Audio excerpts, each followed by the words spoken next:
This is a People First Radio podcast. After a lifetime of living across Canada and working in various resource industries, a North Cowichan resident has offered his solutions on how to make society more sustainable. Royce Warren spent around 6 years writing Climate and the Courage of Leadership, Science, Policy, and the Need for Heroes. In the book, Warren offers a summary of the current state of human activity and its impacts on the environment, and he also offers ideas on how to take steps to address that impact. I spoke with him late last month. Well, my name is Royce Warren. I'm an author. I'm a resource management specialist and sustainability specialist, whatever that means. I've spent 50 some odd years doing it. Oh, more than that, 60 years doing it. So I should know something about it. And why decide to write a book about sustainability, about climate change and its impacts on our world? Well, I started off in resources, and I have worked in every major resource in BC. I've been a forester, I've been a miner, I've been a commercial fisherman. I've farmed for a number of years, been in tourism. So I know that aspect. And a lot of that, not all of it, but a lot of that was earlier on in my life. And I decided to go to university and study the consequences of some of the stuff that I was doing. And I started off in political science at Simon Fraser University and ended up in sustainability and resources at UBC. And when I was doing my PhD, I realized that sustainability, it took me a couple of decades to figure this out. Sustainability means you have to know something about everything. And I wasn't even close to that. So I spent the next 30 years studying sustainability through my work and through my own study.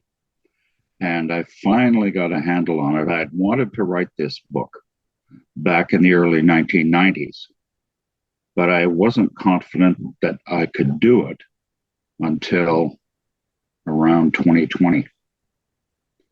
And that's when I sat down and started to do it. It's been a 6-year process. When we're talking about sustainability here, you wrote the book, I've read the book. For people who aren't in either of those situations, what should they understand by that? What do we mean, sustainability? Sustainability means enduring. That's all it means. It just means that society should endure forever and forever as long as the sun keeps burning, ideally, at least. We all know that societies come and go, empires come and go, and that's a normal course of events. But usually, if you ask people what they want their children to survive and their grandchildren and so on all the way down the line. We have visions of going to Mars, and we have visions of solving cancer and living a long time.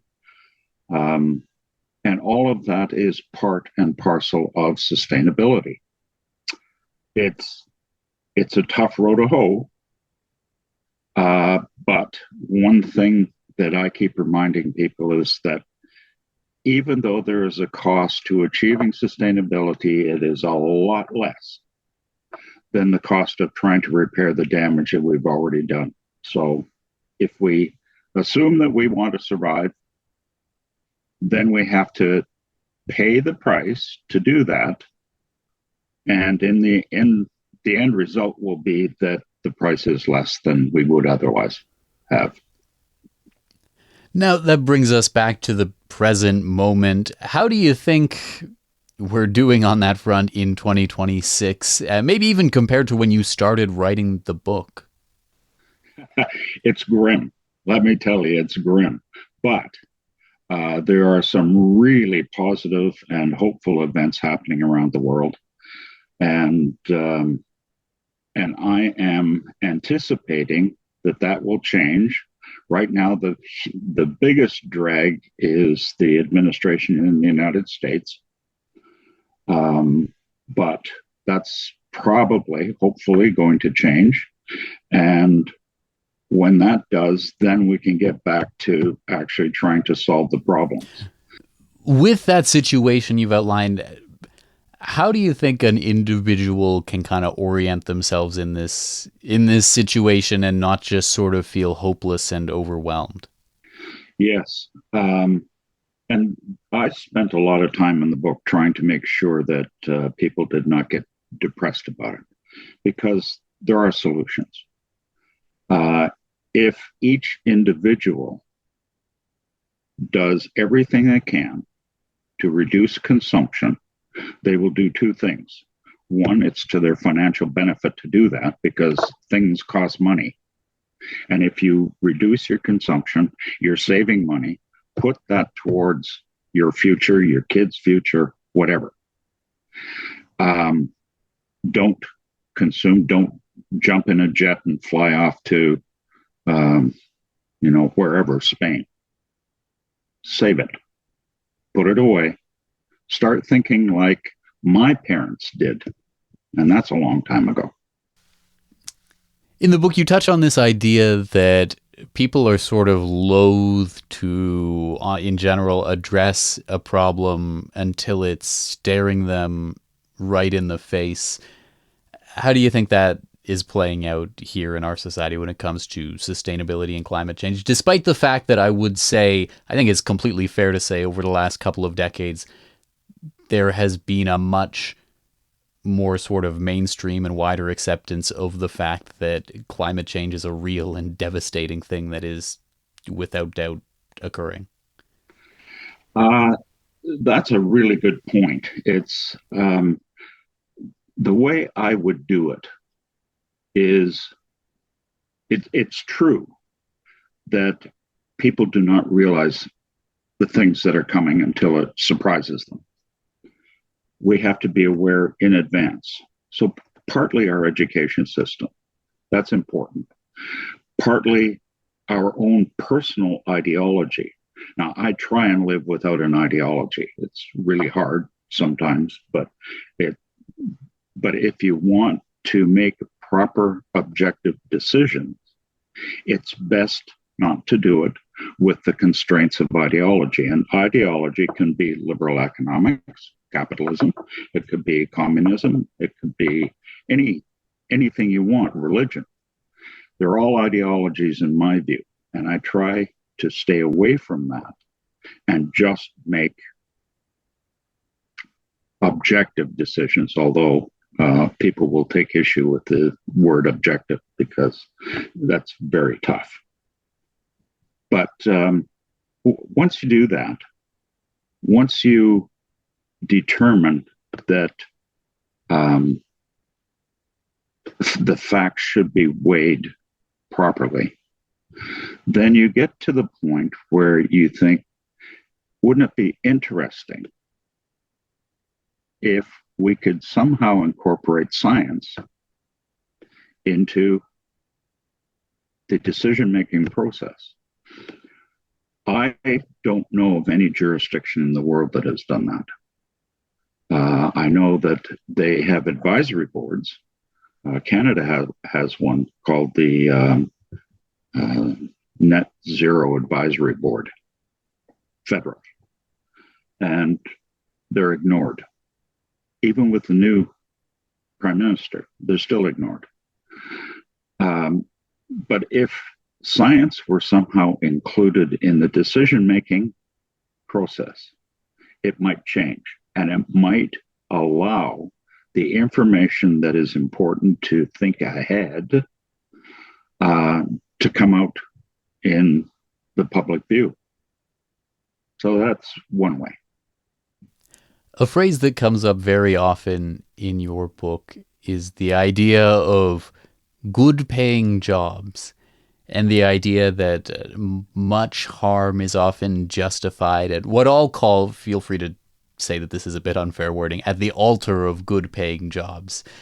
I'm wondering if you could tell me about that idea and what you feel we should do about it.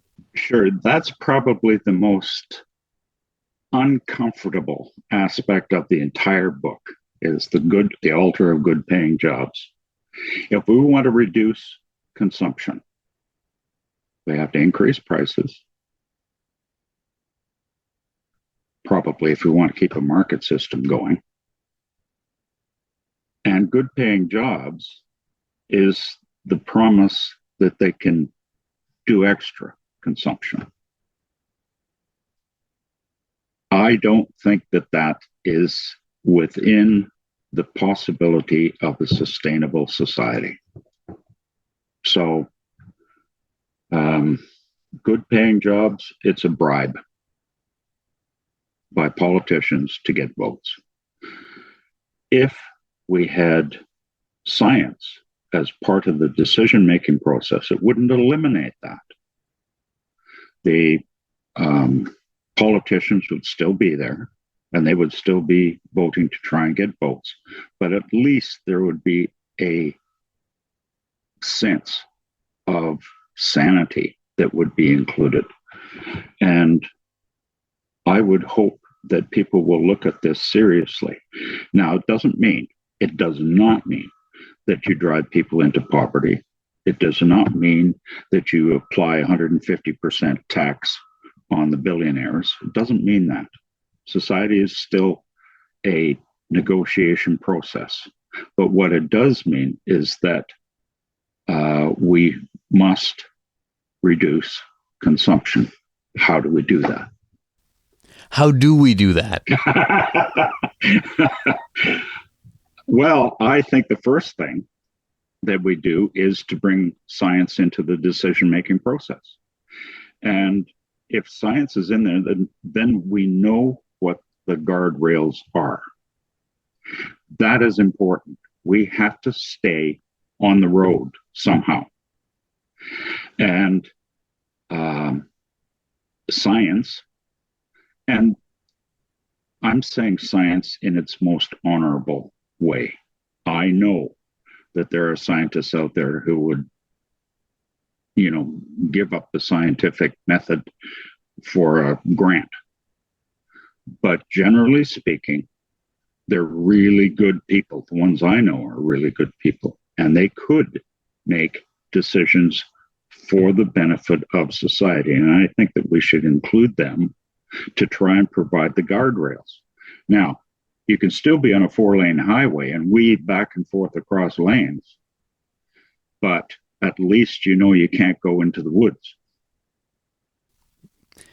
In the book, you suggest one model of the way to implement what you're talking about is to, for example, have a certain number of seats in the House of Commons, that it wouldn't just be the general electorate who live in a certain region voting for, but it would be a sort of committee of perhaps department heads at reputable Canadian academic institutions would make up a kind of broad voting bloc, and they would elect from people who meet certain criteria to be sort of the scientific members of Parliament who then would just be in the House kind of like anyone else. Do you think something like that would fly? Would get people would be on board with the idea of having representatives in the House of Commons that they themselves could not elect?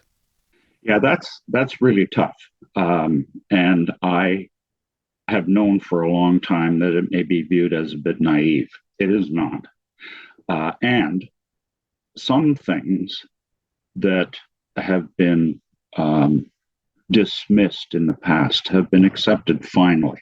It all depends on the pressure.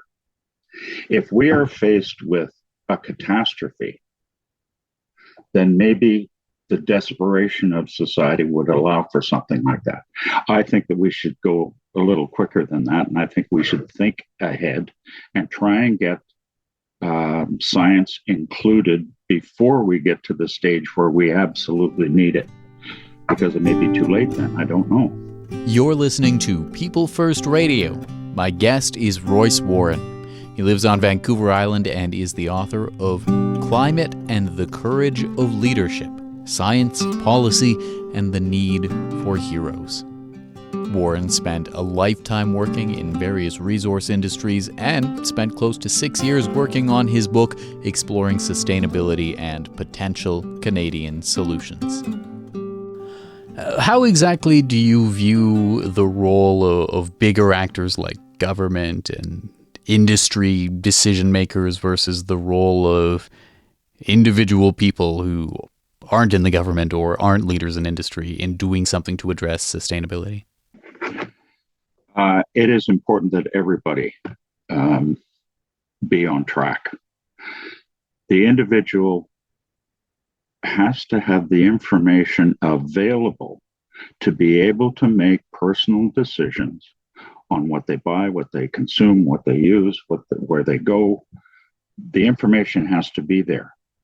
And that generally comes from government. But the recommendation that I have of including science in this is that it comes from not just ideological government, because it doesn't matter whether you have a conservative or a liberal in power, somebody is going to be dissing them at some point. But if you have science, if there are solid guardrails, if the information is getting out to the public, then they have a better chance of making a proper decision for their own survival and their children and so on. You have presented climate change as an existential threat to society, to humanity. You have suggested that in the face of that, you suggested that government leaders have a good understanding, more or less, that it's going on and it's having substantial and increasing and potentially catastrophic effects. But in the face of that, they haven't really been able to do much about it of substance.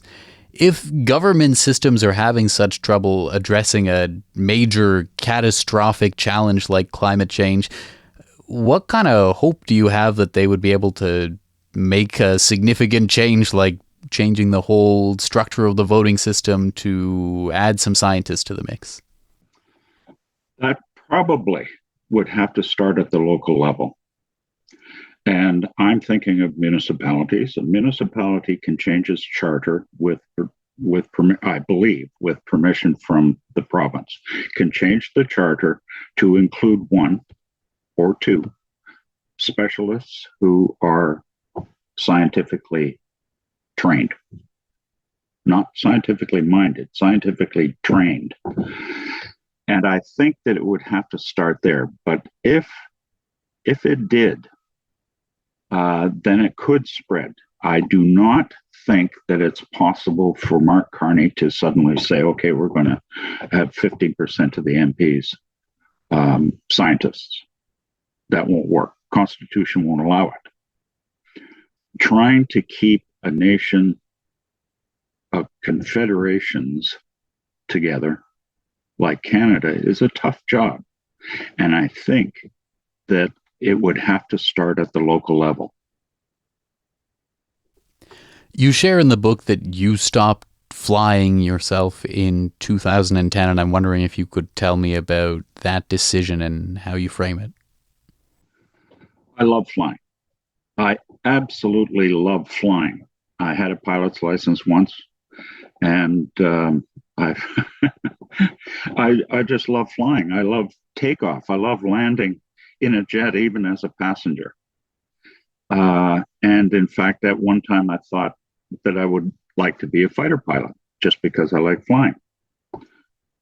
But no, it is on an hour-for-hour basis.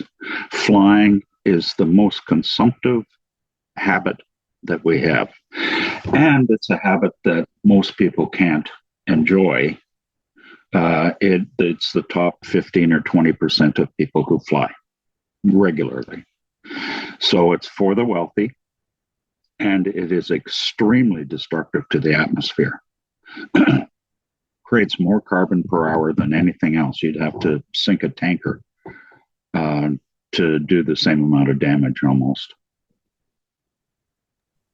That's why I quit.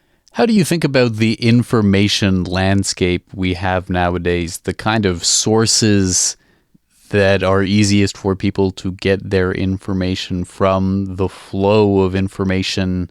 How do you think about the information landscape when it comes to issues of sustainability and how that information landscape is influencing people's understanding of the issue, their actions in light of the issue, etc.? We have a tendency as human beings, and I think animals have the same tendency, which points to the fact that we're animals. There are paths in the woods, wildlife paths. They don't just wander around, they follow a path. Our information system is just an infinite number of paths that we take.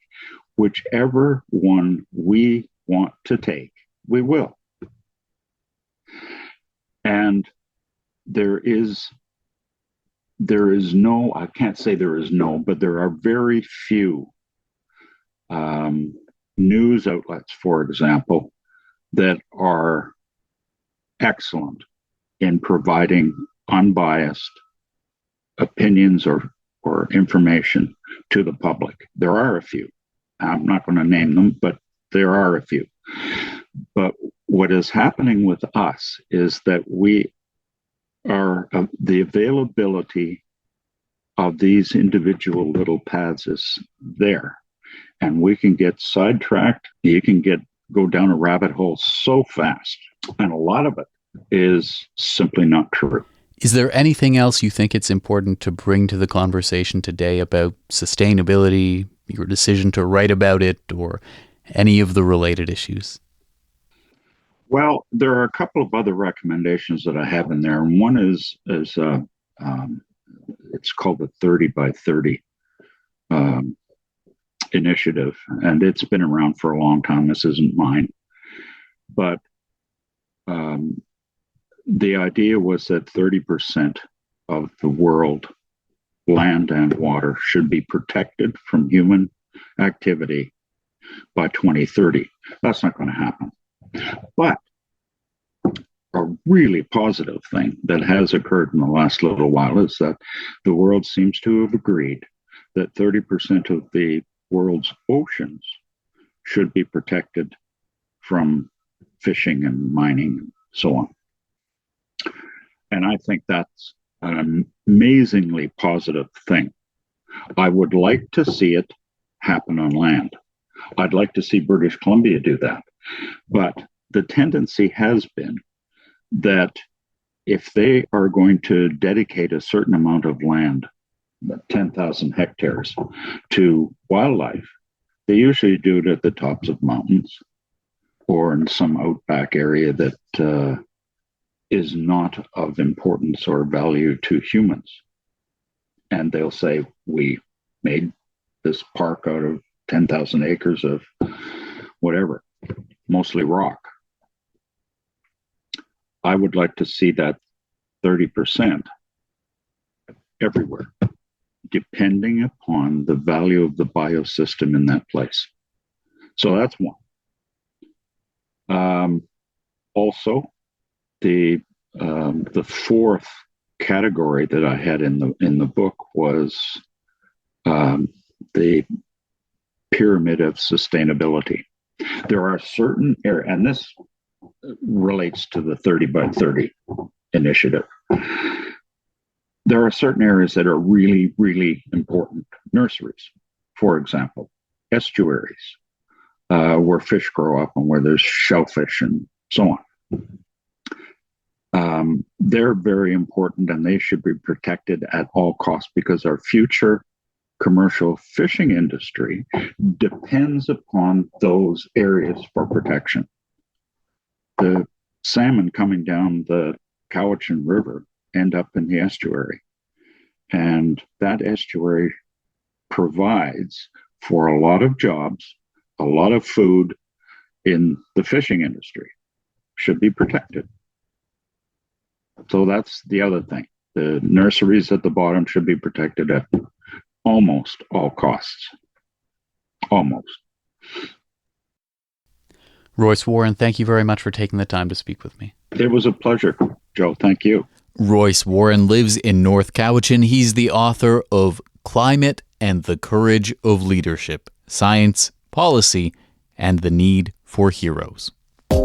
People First Radio, People First Media, and People First Stories are community media projects of Vancouver Island Mental Health Society and are produced in Nanaimo, British Columbia.